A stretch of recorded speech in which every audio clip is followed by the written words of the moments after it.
Wow! Mamă!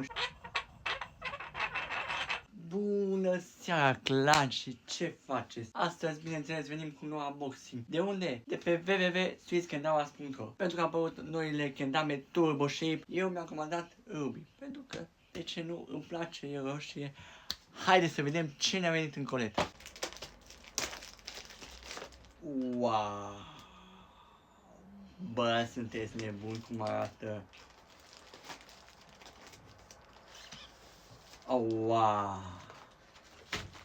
Băi, genial, ești nebun? Nu pot să cred.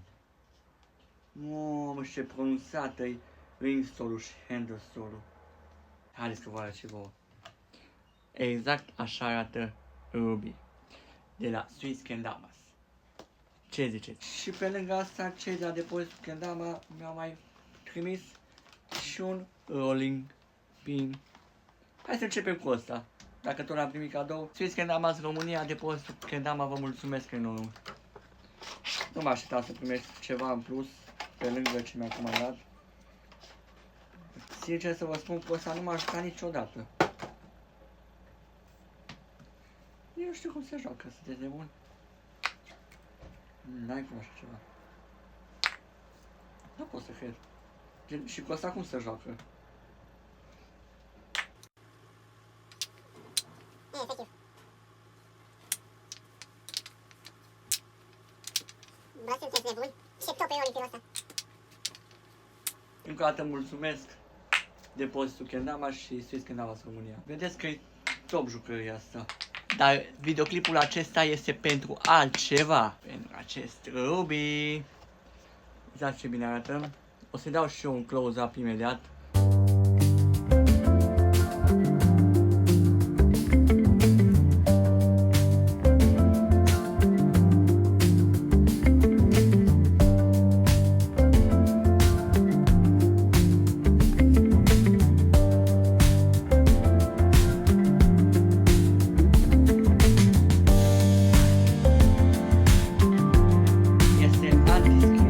Așa ne place să jucăm doar cu anti-skid.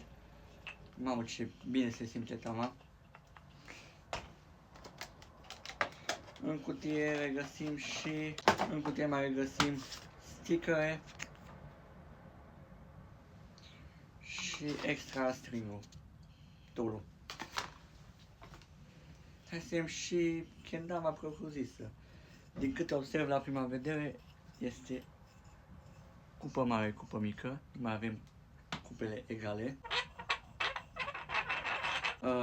Stringul este de 10 degete lejer. Încă o dată stolurile sunt foarte pronunțate. Adică nu știu, n-am aici un broken shape să vă arăt. Asta este diferența între broken shape și turbo shape la stoluri. Se vede pronunția mai bună. Hai să vedem dacă putem da și ceva tricuri cu ea. Aha. Iarăși avem bevel-ul. E gigant, mă, oameni astea. Și încă ceva, avem bullet spike. Ceva ce n-am mai văzut de mult. Avem și balance hole. E destul de adânc. Gen, cum stă și pe stoluri. Da, bine, că nu le știu, dar eu ia ceva. Să vedem pe slingăre. Și pe slingăre, din câte văd, am în vedere că e mai pronunțat și aici. Bă, pe slingăre stă bine și pe slingăre, numai că... By the way, dacă vă comandați de pe sweetskendamas.ro, atenție, Sweetskendamas cu S la final, nu uitați să folosiți codul GHABITSU cu mare între ghilimele, exact cum e și username-ul meu. Ca să primiți discount.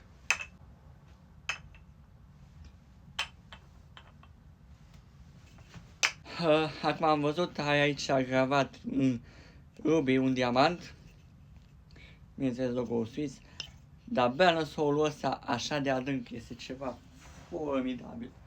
Bineînțeles că vine cu rulment, nu știu cât de bine focalizează camera, și avem și tracking-ul foarte bun, linia asta albă, are un tracking foarte bun în contrast cu roșu, dar stolurile astea, la cât de pronunțate sunt, e ceva foarte tare. Dar cum se mișcă e ceva formidabil. Dar încă o dată, ascultați gripul ăsta. Și ce s-a schimbat și ce mi-a fost dor? Ața albă. Ața albă. Nu mai avem ață neagră, gen. Uitați. Ceva formidabil, încă o dată. Să uitați, folosiți codul GHBITSU cu mare între ghilimele pentru 5% reducere. Cod decent. Așa. Haideți să dăm câteva tricuri cu chenda asta mirobolantă.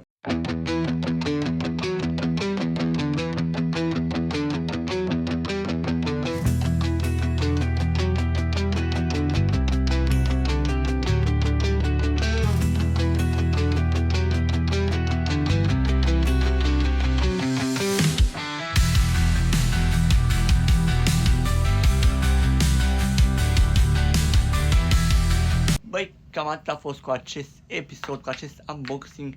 Dacă v-a plăcut, nu uitați să dați un like, un share, un follow, un comment, ce vreți să vedeți în următorul video. Bine, eu am fost Găbițu și până data viitoare, Kendama la putere!